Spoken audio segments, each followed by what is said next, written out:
Hi, welcome back. Today I am going to do a full book review, and this one is There's Only One Sin in Hollywood. If you have not even considered this book yet, I highly recommend it.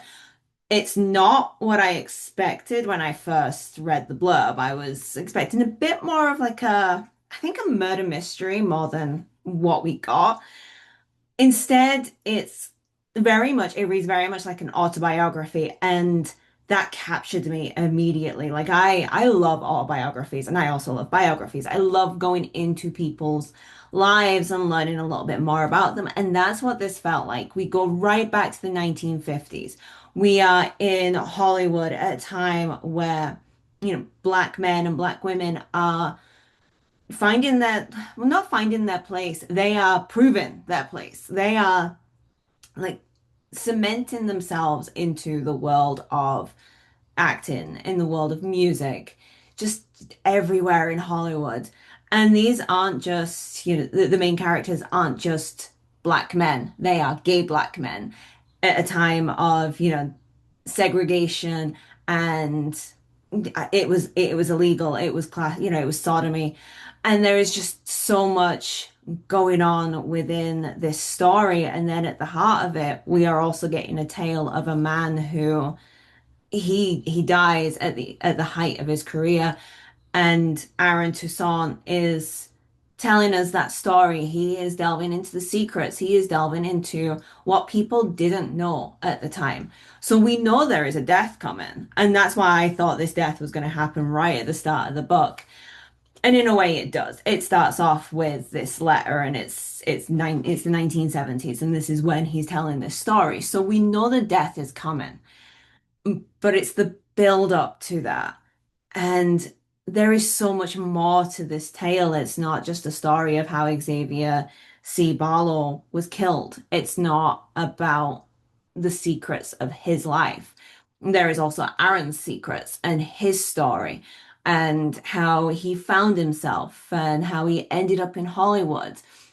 There is just so much heart and so much power behind each chapter, and it kept me hooked every single time I'd get to the end of a chapter, and I'd be like, okay, I'm going to stop here. No, I can't stop here. I need to read more. And I finished the book within a day. Now it's only 288 pages, or 287. I will confirm. 290 pages. There we are. 290 pages to the book. And that would usually take me maybe 3 to 4 hours to finish. I did have to put it down at certain points because there was just this weight to it. There was a heaviness to it, and I really had to feel all the emotions that I was going through. And that is brilliant writing to me. If I have to put the book down so that I can get a sense of the story, so that I can feel everything that is being told to me, then it's done its job. And it is why this is a 5-star read for me, despite not being what I thought it was going to be in the first place. And to capture me when I've already got my mindset on what I think the book is going to be, an author has done his job. And Rasheed Newson I'm going to read every single thing that he writes at this point. So I do need to read My Government Means to Kill Me, because that is his first book, or that was the previous one that came before this. So I do need to read that one. And I am a fan for life at this point, purely on this story and what it's managed to offer.